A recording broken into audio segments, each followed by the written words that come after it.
Going in alphabetical order, Boston, I have them at 42.5. Here's where I'm at with the Celtics. Despite the Chris Boucher addition, and I had to literally cross out Niang as my projected starter at power forward and put in Boucher, I guess, because who knows what they're going to be doing. But I am tempted to take the under on this. Detroit won 44 games in the Eastern Conference last year. Is this Celtics team better than those Pistons teams? I don't think they are. With Tatum out, considering what they lost, no Drew Holiday, Horford's gone, Porzingis is gone. Like they're starting Keita at center, I guess now. Garza at center. Xavier Tillman's still hanging around. I don't know what to make of this. I think this roster is just flatly bad. And I'm also concerned about what Joe Mazzulla does. This is a first for Mazzulla, right? He's never coached a bad roster. He's always had a stacked roster to coach. 42.5 is way over what I think it should be. I'm taking the under. What about you? I am solidly over.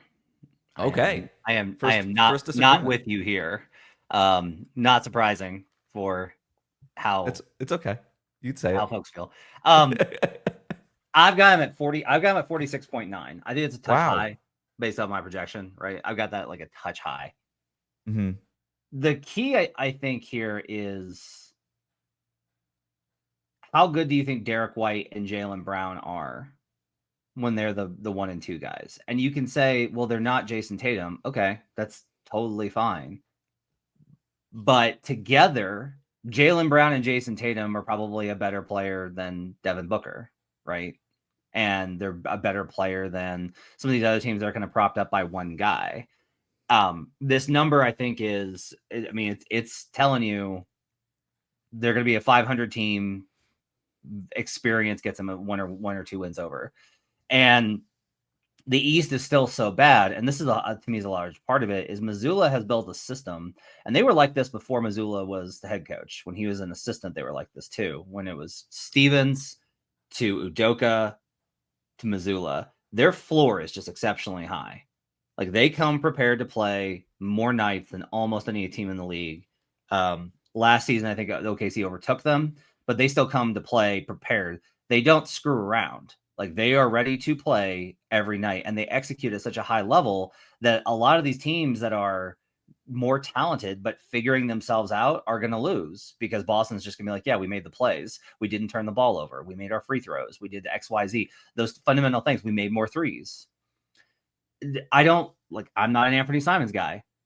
Don't like it. They might flip him. We'll see what they do with him. But even if they keep him, I'm still kind of like, I'm unmoved by it. I'm like, all right, cool. Right. But this number supposes that they're going to be essentially an average team. That they're going to be like, fine. And I'm like, no, they're good. Like they're still good without Jason Tatum. And we have evidence of that going back to how they performed without him across the last couple of seasons. They don't fall apart. There can't be this idea that Jason Tatum is not one of the elite top 5 guys in the league. And yet the Celtics are going to absolutely fall into nothing, into the abyss without him. You got to pick a side. And I'm like, no, like he's not an engine. Like he's not Tyrese Halliburton even, let alone Nikola Jokic or Giannis Antetokounmpo. He's not those guys. But he's still like really valuable and good enough to be like, they're not going to win 50 games without him.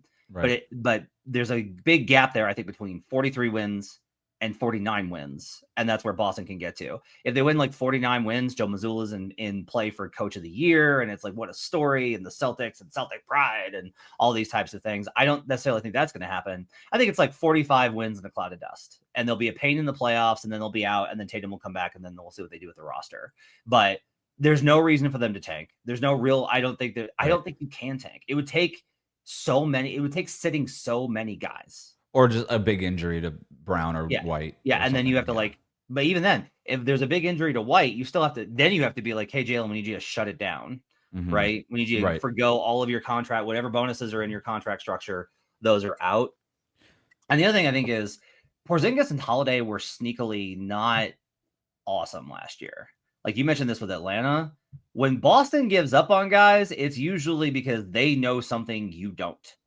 And so I'm kind of like, yes, it's a loss, but I don't know how much of a loss it's going to be, because I do kind of think that they get out on, even if it was the money, I think they get out on guys at the right time. Mm-hmm. So I still think the floor for this team is high enough to where I'll go over. So the 42.5 here, it basically is asking you, do you think Boston's going to be a 500 team or not? That's essentially what it's asking you.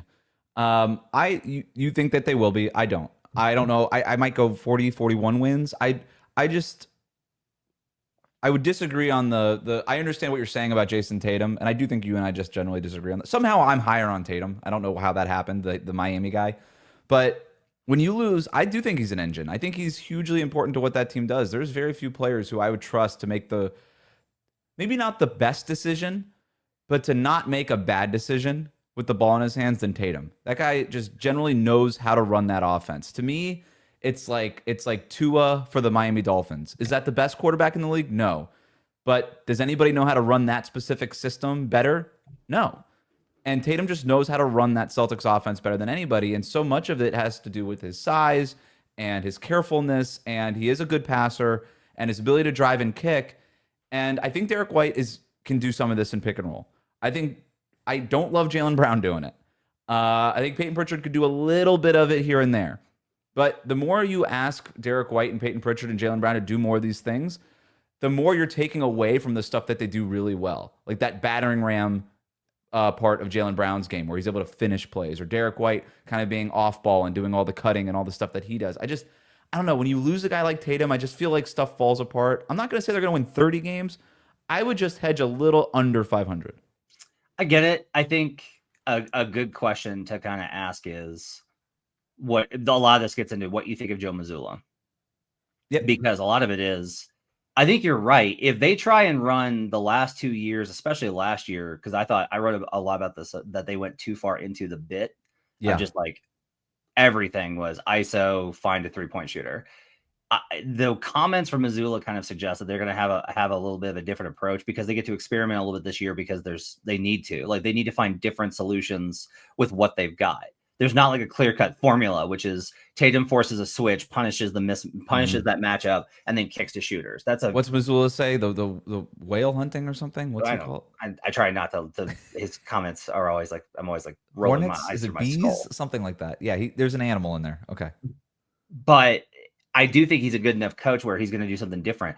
I think a more balanced offense, a more varied, versatile offense probably gets more out of this group than last year's. So I just don't see what the offense is. Looking at the roster, it's like you're going to run pick and roll with Luke Garza. Is that like what's the offense? Like I just don't know what the high level offense is. I don't know.